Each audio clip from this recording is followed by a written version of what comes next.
एक छोटे से गांव में, जहां गरीबी की छाया गांव के हर कोनंतरे में मंडराती थी, वहां रहता था एक गरीब व्यक्ति जिसका नाम रामू था। रामू की झोपड़ी गांव के बाहरी इलाके में थी, जो कीचड़ और फूस से बनी हुई थी। झोपड़ी की छत से रिसने वाला पानी रामू के जीवन की तरह ही कड़वा था।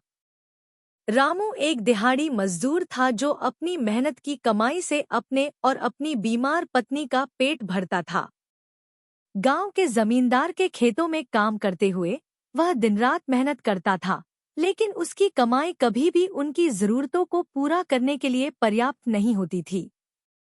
एक दिन रामू खेत में काम कर रहा था जब अचानक उसकी कुल्हाड़ी जमीन में गहरे जा घुसी।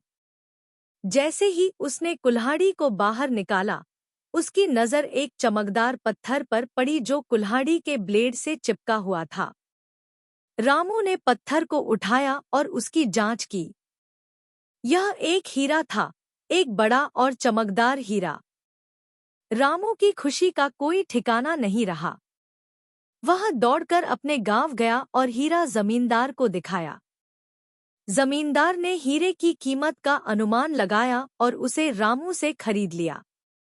रामू को हीरे के बदले इतना पैसा मिला कि वह अपने और अपनी पत्नी के लिए एक नया घर बना सके। रामू और उसकी पत्नी अपने नए घर में खुशी खुशी रहने लगे। उनकी जरूरतें पूरी हो गईं और वे अब गरीबी की जंजीरों से मुक्त हो गए थे। गांव के लोग रामू की कहानी सुनाते थे। यह एक ऐसी कहानी थी जो आशा और भाग्य की बात करती थी। लेकिन रामू अपनी जड़ों को नहीं भूला।